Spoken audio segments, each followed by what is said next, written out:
through several versions of how we imagined this to go down. It's at the end, two of us in front of you, and my name is Nebojša, and my great pleasure to introduce Vladimir. And the idea is that we discuss several things that are generally of our interest, but could be interesting for you. As you might know, my interests lie in the area of innovation, artificial intelligence, generally the influence on technology on the society. And I actively work to Digital Serbia initiative to try to increase number of startup and to increase the quality of startup ecosystem and to influence education in Serbia in informal way in order to get more people ready for, let's say, digital economy. So that's maybe my introduction, and I'll let you have your introduction. Hey, thanks, Nebojša. My name is Vladimir Đukanović. My background is in finance. I used to be an investment banker in New York, and then a trader for a very long time. Then I ended up my career in London. I used to have a hedge fund. It used to do special situations. Then we sold it in 2010, and that's about that. My most recent, I write a lot. I wrote a book about artificial intelligence in the past 5 months, which became a local hit here called Bliss. So, and I've been, obviously as an investor, I've been interested in real estate and its developments for, many years. I had some great experiences with real estate and some horrific experiences with real estate. So I don't know how you both in that. Actually, I'm the guy who usually I try to remind people in Serbia that real estate is not the only one, and actually buying another apartment is not such a smart investment. So when we discuss that I come and join this, I was kind of finding it as a bit of an irony, but then again, so we were just discussing as we sit down that papers in last week or so, specifically New York Times this Monday and last Thursday, London Economist had interesting pieces about usage of public transportation in United States cities, major cities. And just to share with you this information is that public transportation in New York is at 70% of its usage pre-COVID time. San Francisco is horrible at 35%. And direct effect of this is that downtowns are kind of dying out and real estate is becoming empty. Actually, New York is going as far as proposing to switch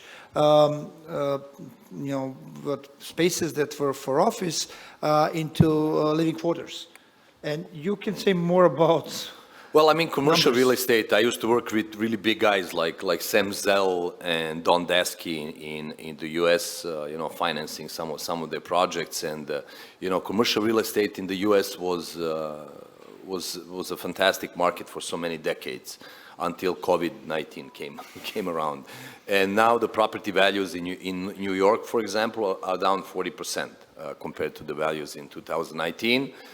But what's even more dismal is that JP Morgan came out with a report saying that probably the values around 2000 in about 7 years in 2000, when this decade is over, is going to remain the same. So, with this inflation, delinquency rates on loans are almost 3%, which is extremely high for that market. And then, obviously, the whole campaign going back to work did not work out, the way commercial guys wanted.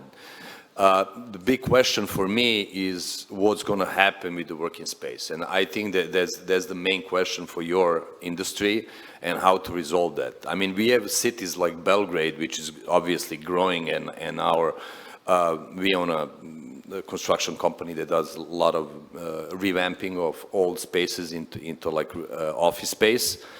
But Belgrade 15 years ago didn't have any Class A office space, so it's still a growing market due to its low, starting point. In mature markets, things are becoming quite difficult. How to get people back into office, and it's a dual. It's not just an industry problem. It's also a social problem. You know, what you're going to do with all these people who stay home? What do you do about socialization? You know, spending money. You know, when you work and you move around, you spend more money. So the economy is plugging away in a more efficient way. This way, we're going to see many consequences. You know, of this new trend. You know, how it's going to end.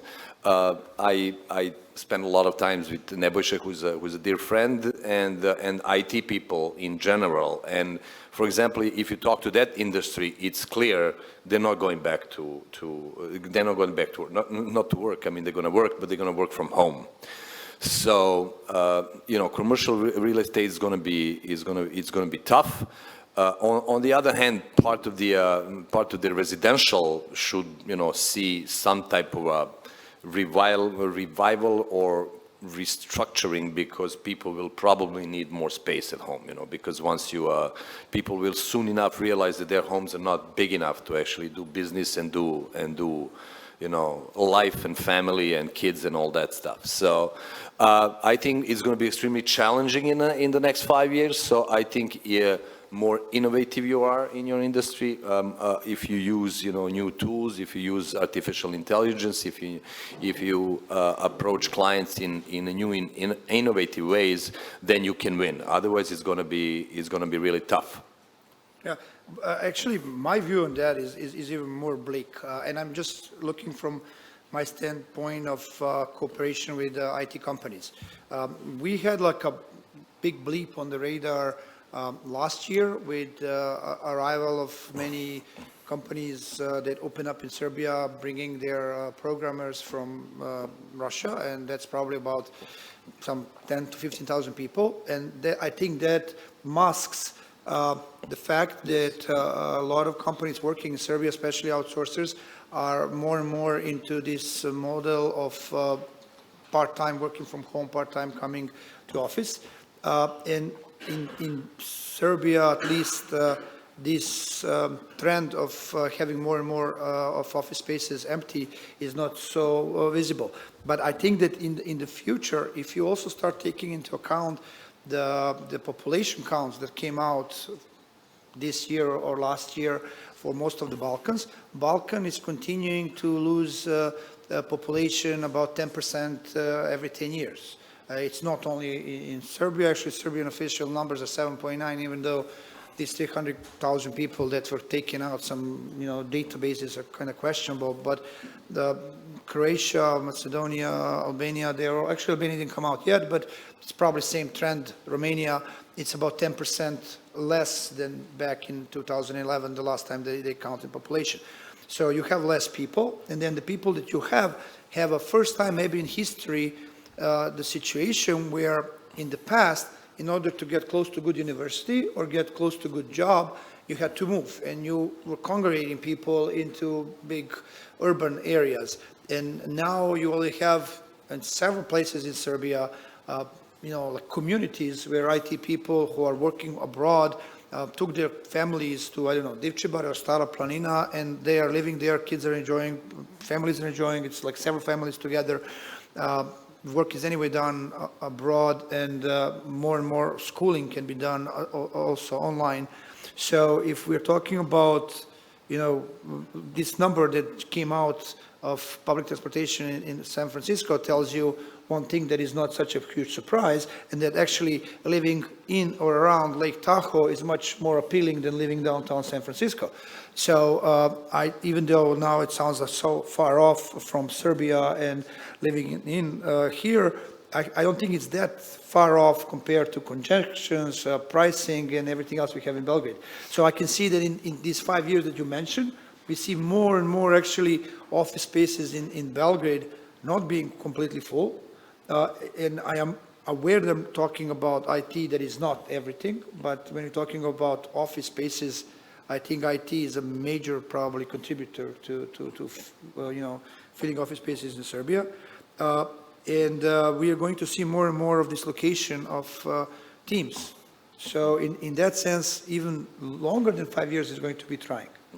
No, especially the pricing, the pricing in Belgrade is why, Belgrade is quite, because there's lack of space, so it's a specific market. But what kind of confirms that trend is we own an office furniture business, and we have a totally different projects now than we used to before, pre-pandemic.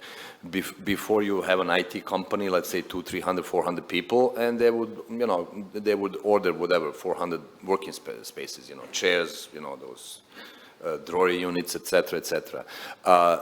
We now, for example, it's a typical project. It's a large IT company, and they're doing a new floor, but they're only ordering 70% of the workspaces, and they're not traditional. They're only ordering about 30% of desks, chairs, blah blah blah, the whole office furniture setup. Who's ever been in that business knows what I'm talking about. But they actually, we're putting like those deaf booths, and then relaxing areas, bean bags, and all kinds of stuff. The key is to have access to the LAN network, and that's it. So the projects change considerably, and then in terms of financial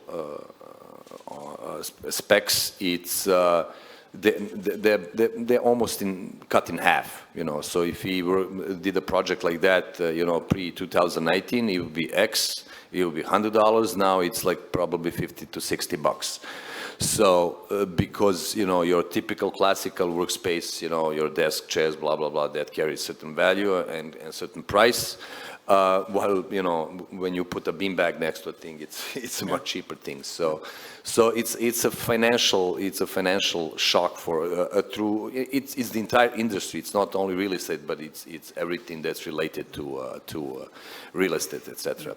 Now Belgrade is always curious because people always ask me when the prices are going to fall. It is very difficult to come across proper data in terms of pricing and the history of real estate in Belgrade, but there's curious examples. In '84, for example, our family friends, they sold an apartment in Kneza Miloša, which is downtown Belgrade. It was a 120 square meter apartment. They sold it, and they bought a 140 square meter apartment in New York City, in Manhattan. So in mid-'80s, Belgrade was more expensive than Manhattan. That's what people often don't realize. So now when these prices are jumping and people are complaining, it's only because they don't know the history of this region and this city. Belgrade, obviously, it's very turbulent because during the times of conflict and war, obviously everything goes down almost to zero. But during boom times, the prices really go up. So I know that residential. I have a lot of friends who are in residential building. The prices are still holding up, and they're able to sell. They're able to sell and offer pre-sell their units. So Belgrade will be, I think, specific in this crisis. I think it will be more resilient just because there is simply more demand and not that much supply. Like if you're looking for Class A office space on this side of the river, not in New Belgrade, currently, because we are in that business, currently there is so little that people are like, no one's discussing a price. People just, okay, give me 1,000 square meters or 2,000 square meters, and the price is not even discussed, because the main problem is finding the appropriate space. So it's very my bizarre. case of Belgrade not being such a maybe lucrative area, because besides the pricing and congestion and everything else, being a company that tries to open in Belgrade, the next thing you're going to face as a problem is where you're going to hire people from. And you're going to run into a lot of competition, and you're probably going to have even more competition, because what we are witnessing is this great realignment and nearshoring of European companies. 10, 15 years ago, if you were, smart manager, you will open an office in Bangalore and hire 10,000 people from India, and you cut your costs down, you deliver pretty much the same amount, maybe with less efficiency, but that was then. And now more and more of companies are coming back to Europe, and we are seeing these global supply chains kind of falling apart, and each continent developing its own supply chain, and technology and everything else is quite important. Actually, I don't know if you're aware, but in Serbia currently, for example, for automotive, we're talking about probably close to 3,000 people working in R&D, because if you think about Brose, you think about ZF, you think about Continental, you think about Bosch and Rivian.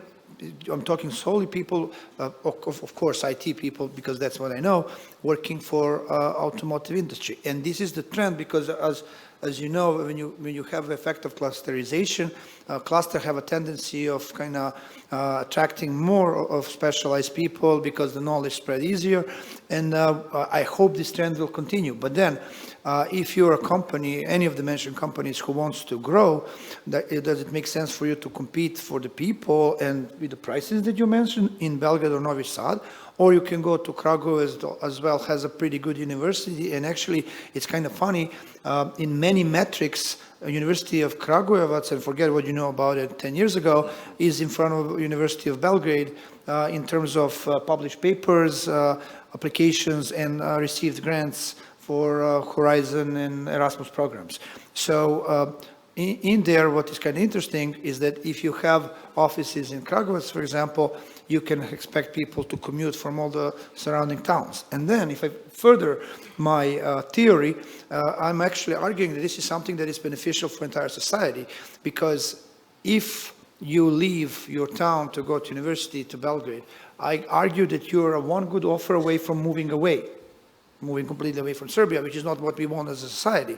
So actually keeping somebody who is from Kraljevo and who goes to, I know, Mechanical University of Kragujevac that is actually located in Kraljevo, and then gets the work somewhere on the route between Kraljevo and Kragujevac, that person has more reasons to stick around and actually stays in the area of the country, which is the last bastion of actually decent population, as opposed to Eastern and Southern Serbia, who are predominantly empty. So actually, it's not about IT or real estate. Actually, if you think about some other numbers, it makes sense. And then you take this, what I'm talking right now about Serbia, and you talk about Bosnia, Macedonia, Croatia even, and you would see the same effect. Big towns are not being the great spots for opening the companies, and therefore additional real estate in these cities, its question is a smart thing. And I'm not telling you about from real estate point, because I know not much about it, but from the standpoint of what university is turning, what amount of people, and where you can actually get the best benefit as a company that comes and wants to open R&D center or a back office or some outsourcing center. So that's at least my view. It's a bit opposite, but I guess it goes in the same direction. Oh, absolutely. I mean, what happened, especially Serbian real estate during the 90s, the properties, dove in, the prices completely collapsed, and especially in the countryside. Some of you who are not from Belgrade, I mean, you would be, who are not from Serbia, you'd be shocked what the prices were. So another innovative thing that you can do in Serbia is definitely look for those spots where people would move. The prices are moving. I think up until like 5 or 6 years ago, you couldn't even get a mortgage, to buy a house in like a small village in places that with less than 1,000 inhabitants, because the bank wouldn't underwrite a mortgage, which was ridiculous. And then we forced them to if your house has value and the appraiser says it has value, it has value. But the prices were so low, and there's so many opportunities for people who are brave and people who are again innovative. Of course, with the European, with the Europeans aging the way they are, and kind of the demographic picture collapsing, there are plenty of opportunities. And I'm talking about villages. This is not that you have to drive for 5 hours up the mountain. I'm talking about villages around Belgrade. I mean, my grandmother comes from a village which is close to it's about 35 minutes from here, believe it or not. Last house I bought there 5 years ago for 22,000 euros, and the house has 250 square meters. At the time, the replacement value, it was more than 100,000 euros, because I called my guy. I was walking there with my mom, and said for sale. It's in that part of the village that I bought back. And the guy was selling the house for 25 grand. I told him here's 20 grand here, back and forth, and 20,000 euros later, I bought that house. That house is worth over 100,000 now. I mean, it's not my niche. I don't usually do those investments, but I'm telling you what you can do with this. And for example, that house has about almost half a hectare of land. You know, that's about 5,000 square meters. So, for example, some of my people are looking to maybe build like a retirement home there. You know, because it's close to Belgrade.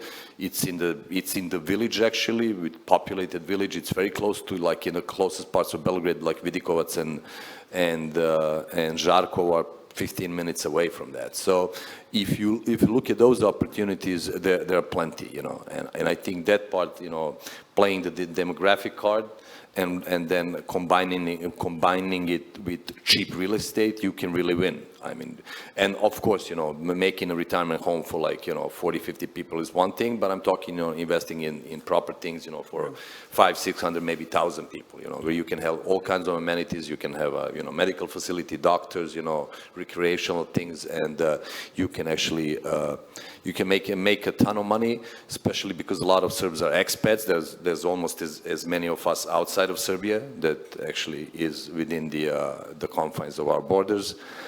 So a lot of those people will pay good money to have their parents and grandparents in a nice, clean retirement home. So there's a shortage there, for example. And the thing, you know, the time is unfortunately working in your favor. And even I know a couple of projects where they want to target certain nationalities. For example, you know, one project wants to target Sweden, you know, Serbian people from Sweden, but Swedes as well.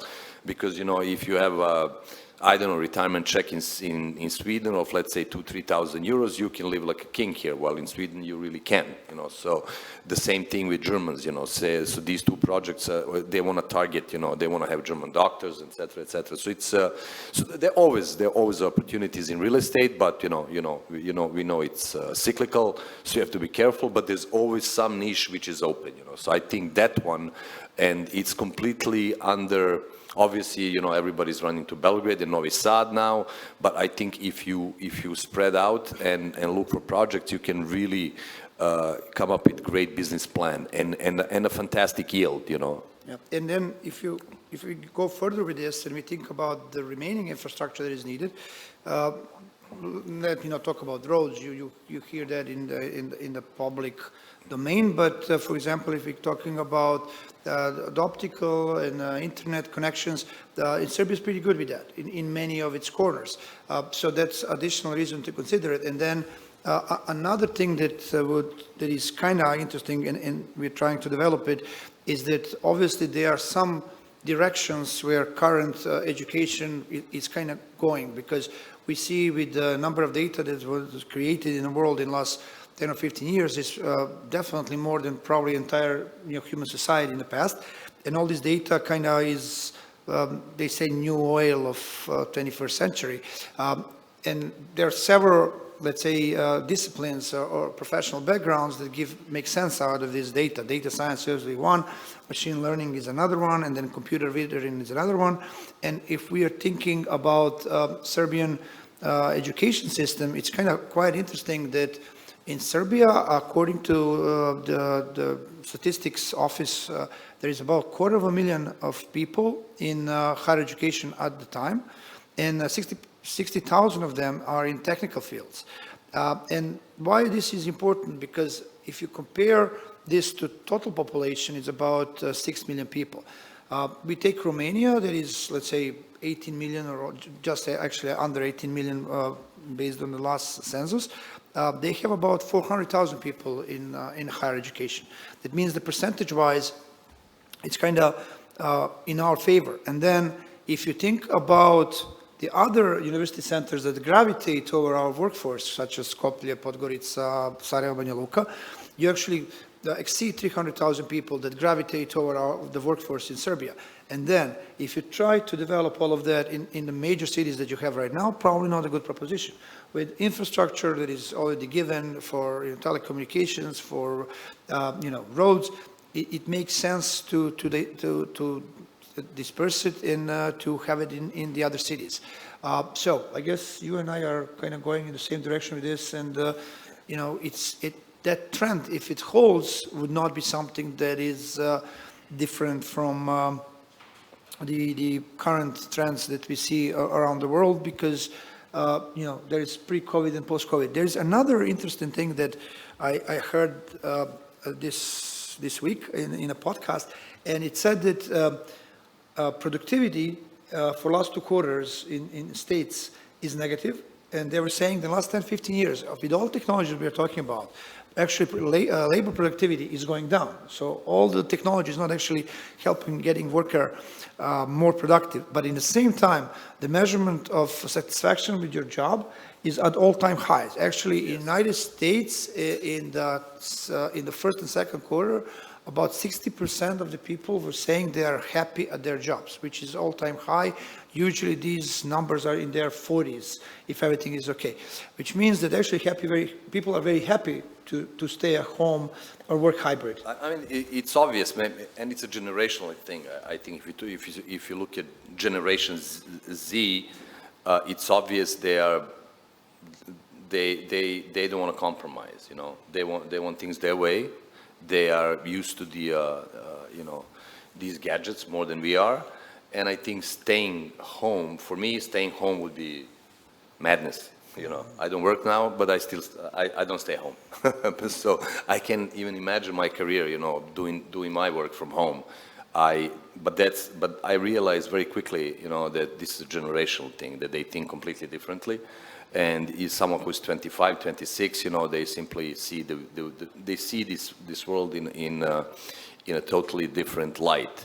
And I was really, and I'm concerned about the social. As a philosopher, I'm always concerned about, that's my vocation actually, so about the social aspect, I always thought that work gives you, a certain amount of, social skills, certain pride, and then some aim, daily aim, what am I going to do? First, I got to get to that office, or I got to get to that client, or I got to travel to that city, It gives you, but that's not the way, that's not the way what their happiness is about. So you saw that Apple has a new AR, VR glasses. Consensus that it's a great device. We just need to find out what is it for. It's $3,500 retail price. But what will be wrong in the future that there is an agent sitting in Belgrade selling to somebody from Göteborg a real estate in, I don't know, Novi Pazar, and they're all having these AR VR glasses and actually working to the building that is not out there yet. No, I mean, what we do, one of the companies which, kind of constructs this interiors and does, office and home stuff, they've been doing this for several years, If you come with me to that office and they do your place or your office, you put these things and then people kind of bumping around in the office. You see the client just going like left and right, which is a great way. Actually, my guys are excited about that thing because from what we saw in a presentation, it's going to be unbelievable. It's going to be seamless. That's what, because now when you put it, it's not always perfect, but that's exactly the direction the world is going, and that's simply the young people will run it, and that's okay. And if they're okay, because I was convinced about a year ago that everybody's going to go back to work, but the whole push in the U.S. and and they really pushed it, strategically. They Your have bankers a plan. are brutal about that. Blah blah. Yeah, exactly, exactly. Jamie was like going nuts. Everybody go back to work, but like the things are not.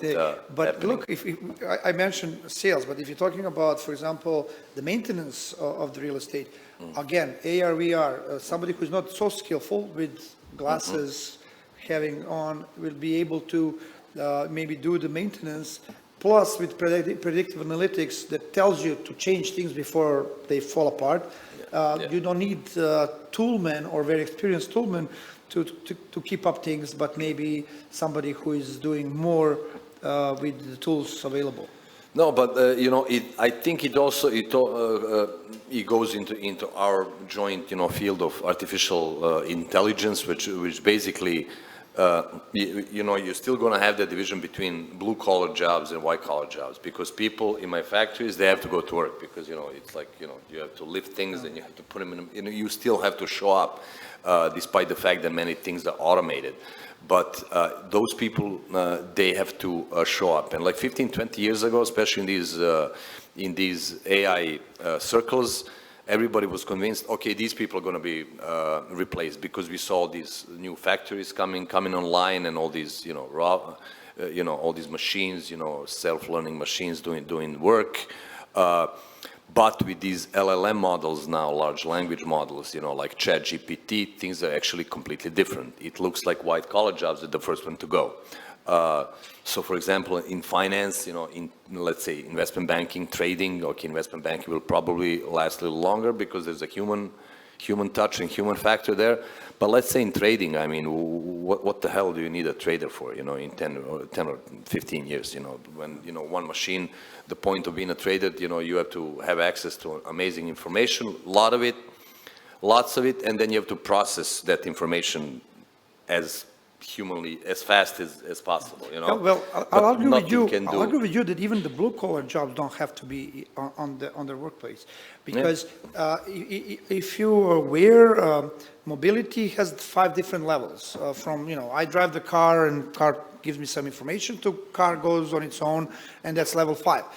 Currently, there is a startup in Sweden that is level 4, where actually a guy sits in the office and simultaneously drive 4 trucks, one after another. And the little robot that was kind of bringing the drinks, theoretically speaking, somebody could have sit, in this hotel or anywhere else and drive it from there. So even the blue collar could be with the, robotics extended, not to be... Absolutely. Is there going to be replacement? Absolutely. It's just that, as I said, 15 to 20 years ago, we thought, okay, these guys are gone. But then think about white-collar, jobs. Oh, we're going to keep them. But that's, funny things when I do these speeches about the artificial and teachings about artificial intelligence, especially with the book. If I go talk to lawyers, and they say, oh, everybody's going to be replaced except for lawyers. I say, yeah. Well. Then you go talk to accountants, everyone's going to be replaced except for accountants. Okay. You go talk to traders. So people have that, subjective feeling about their workplace, and how they, and as one, and our actually joint friend Luca said, you're not going to be replaced by artificial intelligence. You're going to be replaced by a person who uses artificial intelligence efficiently. I would just, there's a business plan in California. It's a group of funds, actually. All my buddies, they want to do daily paper, but like New York Times or Blitz here or whatever, whichever, London Times, whatever you can. But how they want to do it? They want to eventually have like 10,000 of them. Because they demonstrated that, let's say, one journalist can write, let's say, 1,000 words per day, in properly fact-checked and all that stuff in the whole process. One trained journalist using ChatGPT and several other tools can write 20,000 words. So that's 20 articles. So let's say if you have a daily paper and you need, 200 people to run that thing, now you'll need only 20. That's that impact that we're going to have. So even if you keep that office space, you're not going to need a big space with all these journalists running around like in the movies, like also the trading floors. You're going to have a space like probably half this size with like 20 people sitting around and just churning out. And what's difference, scalability, let's say all global news, you can do that for a small town in Serbia, you can do that for a village in India, you can do that for Frankfurt, So pretty much the same thing, different languages and stuff. So the radical changes. You and I are old enough to remember what was the promise of Internet. Internet was promising that we'll have a long tail, meaning that somebody who has a very specific interest will get enough information about it. In reality, it happened completely opposite. Pareto rule that was ruling the physical world with Amazon, a person who bought this book, bought these other 2 books, actually changed Pareto from 80-20 to 94-6. Yeah. And Internet actually aggregated offer that was given to people. And with the development of technology in last 5 or 10 years, actually, we are going back to original promise of decentralization, where everyone can have something for their interest, and we have enough people to actually create that content, of course, not by their own brain, but with augmented support from artificial intelligence. So that's actually how things look like. And actually, in my book is not bad at all, because in the end, if I can read the paper that I want in the style I want, what's bad about it if it's written by 1 or 2 people as opposed to, No, exactly. I mean, 200 people? this is unstoppable, man. And it's like, some people, or some people already hate it. I think people who are more traditional, who are not in tune with the developments in the past few decades. Obviously we are, you being hardcore, IT person, and me kind of being always close to technology. I'm like that's fine. I think we, the other problems with artificial intelligence that we have, creating a competing intelligence is a completely different thing. But just like, technology in the past 200 years did amazing things for us. And if you just look at your industry, real estate, think about real estate 200-300 years ago.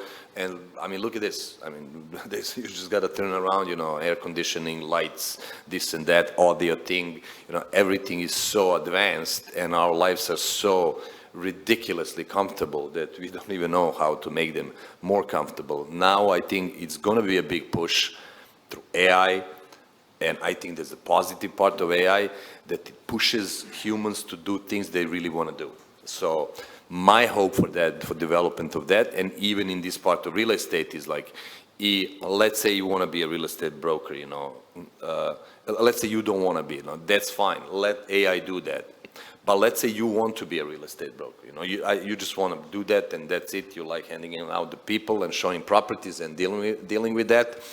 I think you should have the right to do that, and then we should push aside that robot or that AI thing or the person augmenting the thing, and you should be and I hope that's the world we're going to see. And then if you want to stay in real estate, in that function, that's fine. So I also think these are positive developments. There are certain. The scary thing about technology was always a job replacement. People always feared about their jobs. So it's like we always said, we had the famous Luddites, breaking up textile machines because they thought they're going to lose their jobs.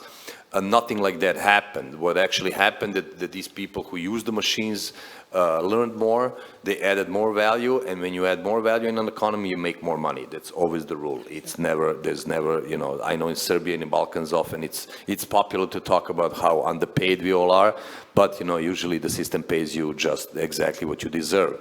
And then if you want to get paid more, you got to figure out how to add more value to your particular position, your industry, and your niche. And this is exactly what's this is what happened in the past.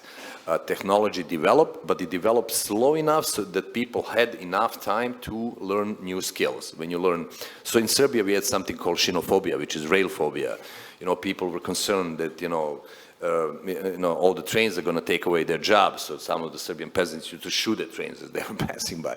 So, and that's perfectly normal. Nothing like that happened. The economy actually during those times in Serbia grew like crazy. We grew like 14-15% in those years, and people grew richer and then more knowledgeable because a person who drives the train obviously is much more skilled than a person who runs the horses, etc., etc. Yeah, and if I can add on that some numbers, actually, if you start looking at for example, population of Serbia, and trust me, you can do this exercise with pretty much any Balkan state.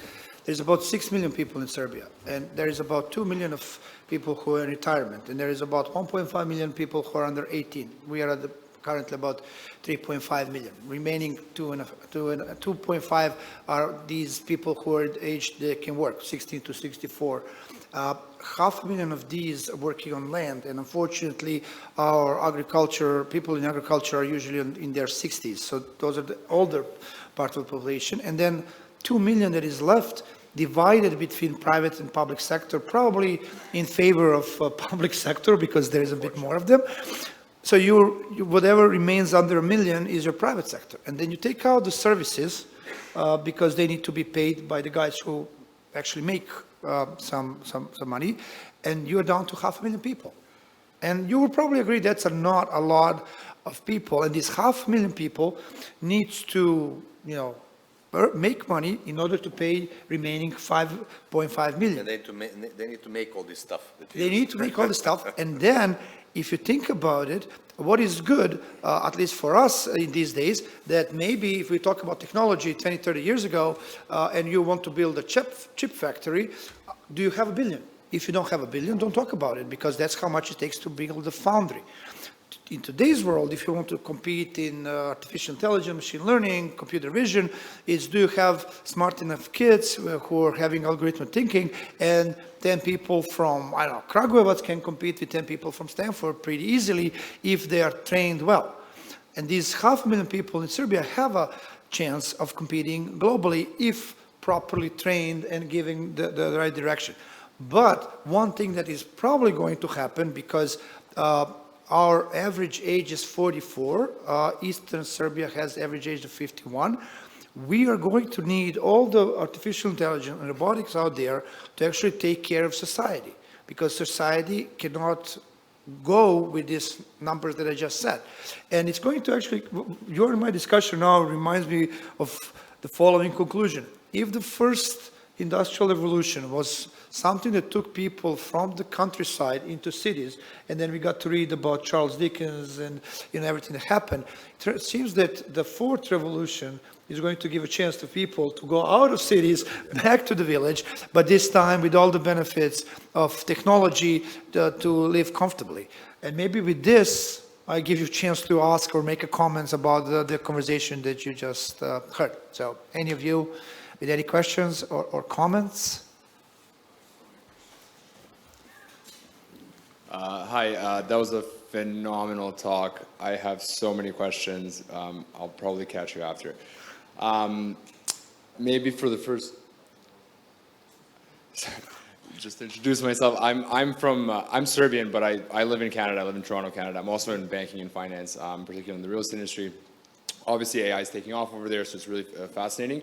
I think it's great that you linked the demographics, particularly in this country, with the labor force, the labor population, and the impact that AI will have on all that. So typically that's a big negative that people tend to view from the demographic pyramid, but because we do have AI, all of a sudden it can be turned into, let's say, a neutral, right? So we still do have productivity growth.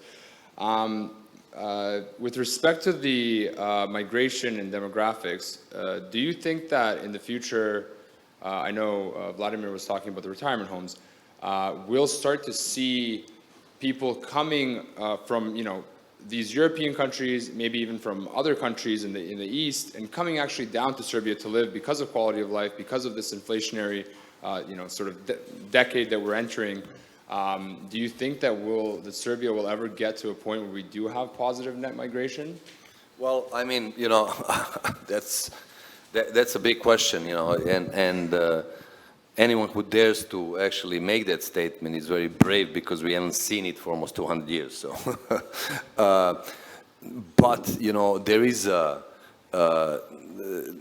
I was, probably one of the first ones in this wave to, probably one of the first ones to leave, and then one of the first ones to come back, especially from from the finance world. There's a serious undercurrent of people coming back. Funny is, like, we don't really keep track properly of those people, because when people leave, often once they register with the embassy, let's say in Canada, the government goes here, okay, the resident there now, they're not here. But people are coming back in a much less structured way. So you have many examples where, like, let's say half of the family comes back, but they don't really even go to the local police to say, okay, now we're residents here. So I know that because I have many examples around me which go in that direction. And again, because I don't think this planet is going to have the problem with overpopulation. I think this planet is going to have a problem with depopulation. And that's, usually when you have all these people who don't really follow the statistics, you know, screaming, oh, overpopulation, you know, environment, etc., etc. That's all nice and dandy, but we're going to have a huge issue. That's why I think maybe the development of artificial intelligence is almost a sweet spot now, because we will need to augment all these, you know, all these issues and trends. Because if you, with everything going down, people, you know, becoming older and living older, and then you having less kids, you know, math is very simple. You will need these robots. Like now, this is a little, you know, this is a little fun thing to do and to see. But when we are old, when we're like hopefully 80 or 90 or 100, we're going to need these things, and because they won't be. I think the personal care is going to be so expensive. It's going to be like having like a driver or a maid now. You know, there's going to be the equivalent. So it's basically it's going to be reserved only for rich people, not even upper class. You know, so I think it's almost a sweet spot for artificial intelligence to aid that process of people coming back, and you know, as long as you have you have good food, you have good climate and a decent government, you know, I don't think, as I told you, there are projects already not only to bring Serbs here, but to bring, you know, people who, again, will be their money, because now it's a very popular thing now in Serbia, what these people do with retirement, private retirement homes. If you have like, let's say, an apartment in Belgrade, you can do the deal where they take care of you until the rest of your life, and they take over the apartment. They usually rent the apartment, get that money, and get the small pension. So you have to be very creative here in Serbia when you talk about, you know, retirement homes. And plus, traditionally, we are a traditional society, so a lot of people look down on people who send their parents to retirement homes. But I think it's a tremendous opportunity just because it's a fact. You know, we're going to see a collapse in population, not an explosion, and you have to get ready. And that is so connected with real estate and artificial intelligence, because you need to put these people somewhere, you know, so you can take care of them in a group and not go from one apartment to, you know, it's very easy to have this gadget running around in a hotel which is properly built, but deal with this in an old Serbian apartment building. It's almost impossible. Regarding my take on it, actually, for the last 10 years or so, I was arguing that dealing with two cohorts in Serbian population actually can help re-engineer our society, and I am a firm believer that we do need to re-engineer our society. And if you deal with people who are currently in high schools and you put them to that path of technology, and there is about 300,000 people in that 15 to 19 cohort, you need to deal with them, what they're going to work, where they go, how they're going to contribute to society, because we don't have enough people. So that should be something that we should deal with. Another thing that is kind of interesting is if you deal with the cohort who is currently 50 to 60, which are currently people, let's say, plus minus 5 years, born in 1970. And I was in States, you know, towards the end of the 90s, where every week I would meet a person who would come of that age to United States. So those people in the States are 25 to 30 years, and they didn't earn enough to have comfortable retirement. And you can make a good business proposition to these people that coming back to Serbia, not only for the retirement home, but maybe for assisted living or even, you know, quality of living.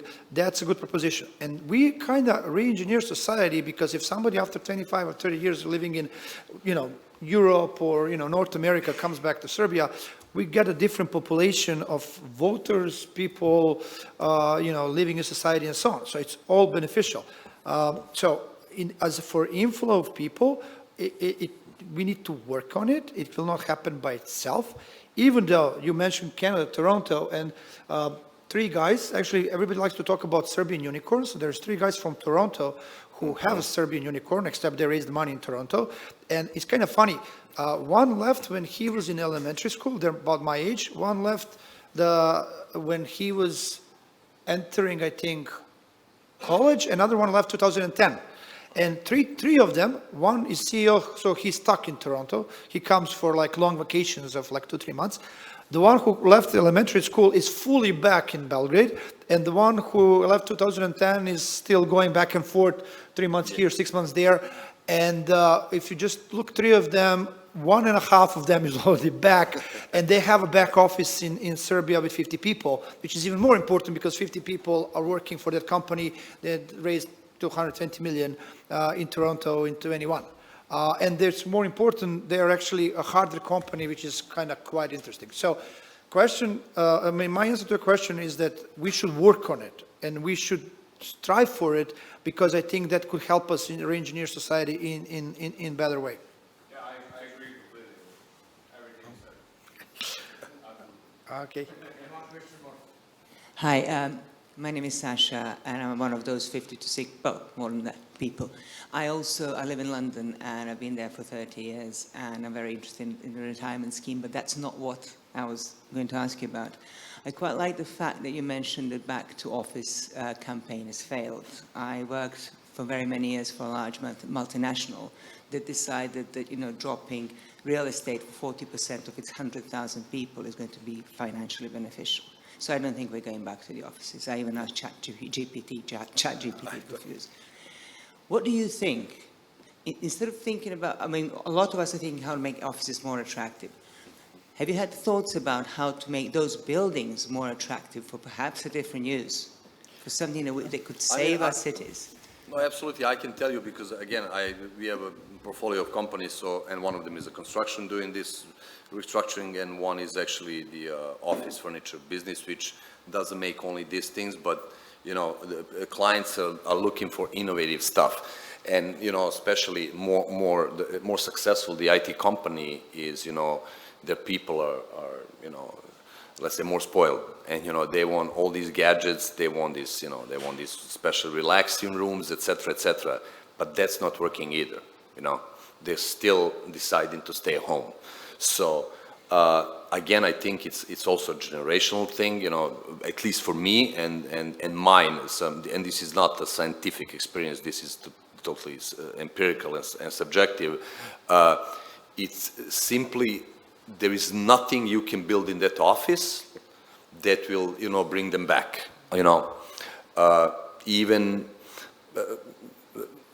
And I know that, for example, for my generation, if we had a pinball at JP Morgan, we would be playing all night, and I would go there in the middle of the night. But once you grow up in the environment, when the pinball machine is there, you're like, okay, that's everything becomes standard.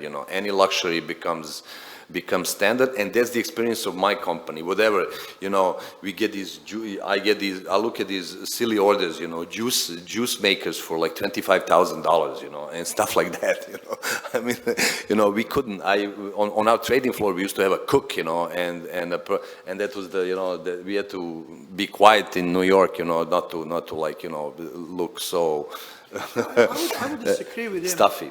Actually, two of us, if you didn't notice, disagree a lot, actually, except that we are civil about it. No, I disagree because I see the offices going from one kind of torture to another kind of torture. So from cubicles, which were individual tortures, we are going now to, okay, so our guys are going to be home 2 or 3 days, so we're going to make an office space a meeting room. So we have a now collective torture. So instead of going to my cubicles where I don't see sun for 10 to 12 hours, now, half of my working week, I'm going to go to this collective torture where I'm going to listen to, forecasts or other. So my, let's say, emotional association to the office is going to be as hateful as it was in the past, because at least in the past I could pick my nose in my cubicle, and now I'm with 10 people, so, you cannot do that sport. And I do think that most of offices I see turn into these meeting rooms, or these horrible booths you mentioned that are we make those that's kind of scary. I don't know if you have saw that. It's like if you remember booths on the streets from like 30, 40 years ago, they're now actually putting them in the office, and you're supposed to close yourself there and have a conversation. And they're ridiculously expensive too. I don't know if it's generational, but it scares me. But I'm just thinking the following thing. Actually, if you like something about your work, is interaction with your coworkers. And actually those moments when you start going toward the bathroom is when you have 2 or 3 conversations that spur you up to solve some problem. And actually what is missing when you're sitting home and you're having Zooms all day is these moments of free communication with the people. And what I think is wrong with the current setting of the offices or the way they're going, instead of cubicles, they're putting a lot of meeting spaces, and you're having even less of these spaces where you can just talk. And I'm not talking about having a, pinball or like coffee places or whatever. Just places where you can interact with your coworkers. And when they, Yeah. but you're coming actually for that interaction. And usually when you come for a meeting, you have no place to stand anymore and have conversation because you don't have hallways almost anymore. It's like these narrow hallways between these big meeting rooms, and you're supposed to walk out of your, company, and the moment you walk out of your company, you are not incentivized anymore to talk about work. So I think they're going from cubicle to office meetings, and they're missing the point that actually the reason you actually come to work is to have the social component of it, not in a way of, making it like a really joyful, but more of a, to have a chit chat, small office talks, gossip, whatever. And that's a big problem because the new layouts I've seen are even more skimpy on that than the previous ones. Well, but to be honest, when you look at these designs, new designs, no one really came up with anything revolutionary, that's going to attract people back. Maybe that happens, God knows, but I doubt so, because I think, again, it's really generational, and from my interaction with Generation Z, they don't care about the office. They don't, for me, that JP Morgan building, was like it was like I don't know, it was like a sacred place, especially when you get hired, the kid from Belgrade, blah blah blah. So to me, first 3 or 4 years, I was like, ta-dam, I'm here. It's fantastic. They don't care. Yeah. But Come occasionally. I agree, but then there's one problem that is actually becoming really now, because now it's 3 years that people are not going to office. Actually creating the middle management without actually having interaction with people is almost impossible. Without the middle management, I'm you not can't sure have we the should big- have middle management.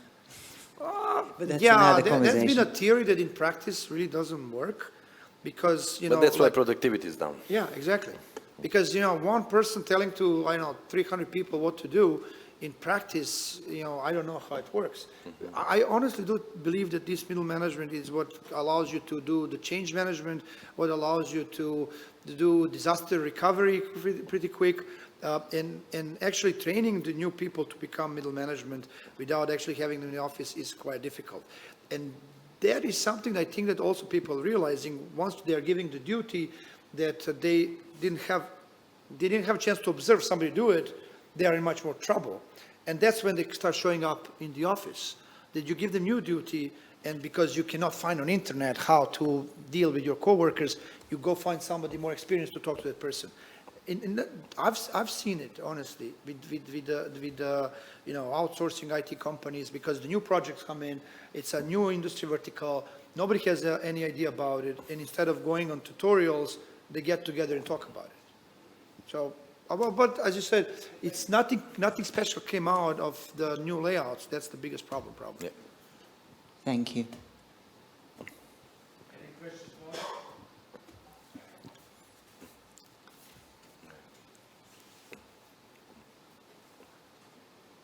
Hello. Thank you for the conversation and shared opinions yours with us today. I have a question about artificial intelligence. Since the OpenAI released the ChatGPT-4, and that was a particular bomb explosion in the world of digital world. I have a question. What do you think about elementary education and higher level education? Should they implement AI technology in their lectures or something like that? Because I think that the prompting of AI intelligence, AI is the key to succeed in controlling it, because I think that there is a lack of information how to use it properly. No, I mean, education, the whole traditional education model simply doesn't work anymore, and in my opinion, and we need to reform the whole system, radically. And, it's probably going to be very painful. It's going to be, because you have still a lot of people who believe in traditional education. I have relatively small kids, 9 and 10. 10 and 13 years old, and I see simply the way their mind works and the way the school is. It's like for me, I was always quite radical in fixing things around myself, and especially in businesses. So it simply doesn't work. It simply doesn't work. The curriculum is out of date. Everything's super slow compared to their lives, their environment, and the traditional approach is simply, so we're going to have, I think we're going to have a lot of issues in the next decade, it's just because of that, because we need to educate people for these new times, for the new technology, while the schools are very, very slow to adopt the thing. And actually, they're again approaching just like any traditional system, they're approaching the whole thing in fear. Not like, okay, let's sit down, let's figure this thing out, but with total feel, how are we going to ban this? Why are the kids, kids using ChatGPT to write their papers are smart kids. Those are the kids who are going to be successful financially and socially. Not the kids who are like, oh my God, I'm going to submit something, half decent, without using technology. And if you talk to teachers and educators, they're like, oh my God, Italy tried to ban ChatGPT. How idiotic is that? So, in the next 10 years, we are due for a huge reform in this area. Actually, I don't think that artificial intelligence is a problem of schools. Schools have a problem. Nicola from Citadel said that, to be straight, that's a business model that wasn't disrupted for 200 years, as you said. It's the same way. And, kids are actually as early as, I think, 3rd grade doing artificial intelligence, because when you get the math problem that says 3, 5, 7, what's the next number, and answer is 9, they're actually doing the algorithm. An algorithm is basic of artificial intelligence. And you know what? You say GPT-4, then the revolution started. Did any of you actually think what GPT-1 or 2 and 3 did? Or because, it had to be 1, 2, 3 before 4, right? Actually, GPT-1 composed. And I'm kind of at loss how society completely lost the chance to actually notice that in 2000, I think it was 19 or 20, OpenAI released GPT that composed the first fully, original, music that was composed by artificial intelligence. The fact that you now all are paying attention to this is that because Microsoft is finally seeing the way how to take market of research from Google. So nothing really extraordinary happened in the last 6 or 9 months, trust me. LLMs, large language models, have been around for at least in execution since 2017, in theory since 50s and 60s. So nothing really special is happening. The education have a problem that, when you're trying to do something in education today, you're dividing between math, physics, chemistry, and biology, and then somebody, for example, tell you about CRISPR technology, which is a gene editing technology, and you need physics, math, biology, and chemistry to understand CRISPR. And you cannot, in today's, classroom, you cannot teach CRISPR because you don't know what class you're supposed to go.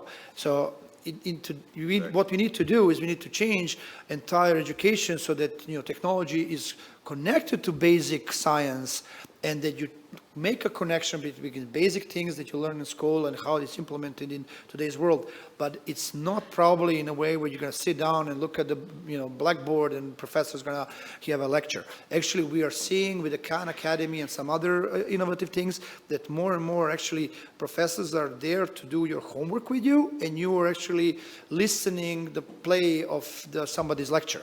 So that's already changing, and I think that it will change even more. And the GPT is the last problem of education out there, in my opinion. Thank you very much. I would just like to add on my friend's question. As we all agreed, radical changes are necessary in our educational system, but to me it seems that as time passes, in Serbia, but especially in the West, to me it seems that the educational system is actually going backwards. So with all the, in my opinion, unnecessary things they try to teach young people and maybe in some way brainwash them. So I would like to hear your opinion. What do you think, where could we begin to change the educational system? Because you mentioned that it's going to be a painful and long process, but where start? Well, I mean, where to start? Or, I mean, you have a good feeling. It's not, and it's not necessarily that education is, I don't know, going down in any, it's static. As Nebusha said, it's a business model that's 200 years old. You know, having a teacher in front of the board doing the things and you going back home and doing your homework. You simply, you know, so, but society moves, you know, in the past 200 years, society moved, and now with the new technology, especially with AI, it's moving exponentially. So that's why you have this feeling that it's a bigger and bigger disparity, which is, you know, Elon Musk said, you know, it's a very simple thing. He says, what do kids like to do? Yeah, I'm asking you, what do kids like to do? What do they like to do today the most? Play video games. Play video games. My kids love to play video games. They love to go outside. They love playing video games. Why not come up with a school that's a one huge video game? You can do that with math. Can you imagine history? I mean, I mean, that's the easiest thing to do with history is to make a video game. And funny thing, I was listening to that podcast, and then two of them were in the back of the car, and they were talking about some video game. I don't know which one. And my oldest son has the trouble remembering these Serbian kings, you know, he's like, Dad, I can't remember this. So I was like, okay, what are you going to do? But they're discussing some video games, and they're talking about these characters. They spoke about 50 different characters. Brogor, Bogor, Frogor, Mnogor, blah, blah, blah, blah, blah, blah, in such a detailed way, or what these characters actually do, what their function is, how, you know, it's difficult to take some chests and blah, blah, blah. And you can see that. And I turn around and I ask, how long you've been playing this game? And my oldest son, he took it from his coach. His coach gave him like a month ago. He learned all this in a month, this made-up history of some La La Land or stuff. And he knows every detail about it, while he can't remember the names of 4 Serbian kings. He just can't. It's like to me, you got to go in the direction where the technology is going, you know. But it's already happening because, for I example, think there are these special IT classes in Serbia for now 5 years. And one scary thing we realized a year ago, when we asked these kids, how many of you already work? Because they know how to program. 5% of them is already working. When we asked how many of you plan not to go to college, 50% of them said, we don't plan to go to college. And actually, after some thinking, you have about 52 different classes across Serbia in various gymnasiums. And for many towns, instead of taking off and asking your parents for about 500 to 600 euros a month to live in some bigger city where it has university, you actually stay home and you contribute 500 or 600 euros to your family and your household by actually being a programmer. But these kids are not like just programming and not doing anything. They are, in the company that I worked for before I started doing this, what I'm doing right now, we had a program where we were paying people to go to PhD and master program if they enroll, full paid. We don't ask what, why, we just pay.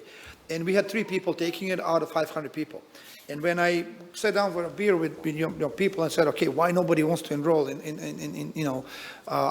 postgrad education, they showed me the curriculum in postgrad education, and then they showed me the courses on Udacity, Coursera, and other stuff they're taking, and these are like 200 euros, and saying, we are feeling stupid that you pay us this much, we're going to pay ourselves, but look at the classes we're taking there, and look, this is the curriculum from like a 2nd or 3rd grade of college they want to teach us again in master's program. And I rest my case and said, okay, you're smart, I'm not, and most of the kids that I work with didn't graduate at all because they started working and when they were 3rd or 4th year in college. So, you know, like when you look at the numbers in, for example, ETF, right? That's like a great school. And you take out programming and you look at automation, energy, what is there out there, telecommunications, you'll see that they're not having enough kids applying for these anymore. So take out programming that is now hyped because of the earning potential. A lot of schools are not having enough kids enrolling in them. So for higher education, the reform is already happening. For elementary education, that's something that needs to be seen about, and that's this gamification, online is a completely different thing. And we will see where we go. But a lot of edutech, the companies that are dealing with it, actually are going that way. I have a friend, my college is a small private school in Indiana, and a good friend of mine, actually very close, we used to be roommates, he's on the board of the school now. He's convinced, he's telling me, he says, in 20 years this institution will not exist. And this is a very smart guy, he's a multi-billionaire, so he knows some of his stuff. So I was like, how can you say that? He said, because the way you learn today is completely different, you know? I mean, you do have access to, you can open YouTube and listen to Steven Pinker, if you know who Steven Pinker is, a professor at Harvard.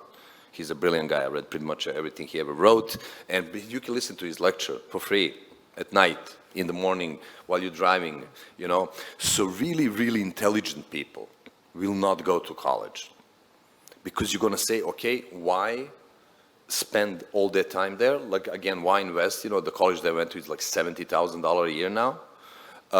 Why spend that money when I can learn all that pretty much for free? And not like a small private school in Indiana, but I can listen to a Harvard professor, or I can listen to truly brilliant people. So I think education, first, AI is going to do another thing, and that's like simply teaching is going to change radically. It's going to be customized for every child and every person, and that's going to be fantastic. And then people are really going to learn what they want to learn. So what's going to happen with traditional education is like I got offered, especially in the philosophy thing, so come do the PhD, come, all these people that I work with. And in the past 10 years, I really was gung-ho to do that like 15 years ago, once I finished my financial career. But now it's like there's no need, because, and I tell you, things radically changed, because I'm accepted as an expert in that field, despite the fact that I don't have a PhD, because when I come, my knowledge is quite clear. So people don't, that structure, for example, I learned with Germans, I worked with Germans a lot, my partner in the fund was German, and for example, why they're like corporate culture is a little ridiculous is like, if you want to become a CFO, let's say of Continental, you need to have a PhD. And I remember Dr. Hippe, our good friend Hippe, who became Dr. Hippe, he was like, this is nonsense. I gotta now spend, you work as an animal, you're not with your family, now I gotta do the PhD just to, fulfill the German, kind of like, I need to have that paper, So that's already changing, People want knowledge so they can, be socially recognized and economically successful. Not to have like, for example, my brother didn't even finish the college. I don't think my mother, when you ask my mother, about my brother, he will not give you a straight answer, because she's still embarrassed that my brother doesn't have a college degree, because that's the way they used to live. You have the fundamental way you differentiate yourself within a society is by having significant knowledge. Having that paper, 50, 100 or 20 years ago was very important, Today, it's simply not as important. There is a sociological change, because you're coming, for example, from Korea or Japan. The level of suicide among high school kids in those countries is huge if they don't pass their exams, because if they don't pass exams in such a way that they can enroll in top universities, they are shut out of these great companies of, for example, Hyundai, Samsung, Mitsubishi, and so on. But in Western world, we made actually, startups and entrepreneurship something that is supposed to be really cool. And, even in Japan, I think that if you ask a lot of high school kids right now, would they be a CEO of Mitsubishi or Fujitsu or Panasonic, they will want to be Masayoshi Son of SoftBank, because he's the guy who changed the world with his investment. So I think it's not, education was preparing people for maybe the world of big corporations and climbing the corporate ladder, while in today's world where we are kind of canonizing entrepreneurship, and we are, turning financial world into something that's supporting entrepreneurship at any level, the need for that type of education that we had in 50s and 60s is changing. Okay? Yeah. Thank you all.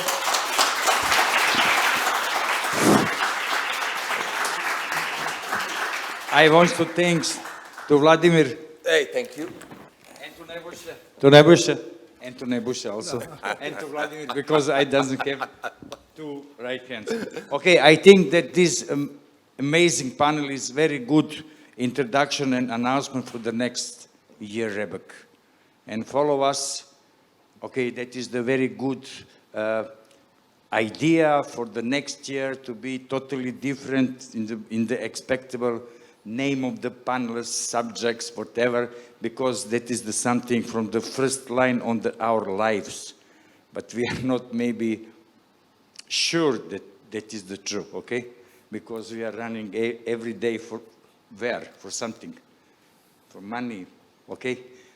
Thank you for coming. Again, thank you for these two young gentlemen and very experienced. Outside is the cocktail, and see you next year in the Belgrade. Bye.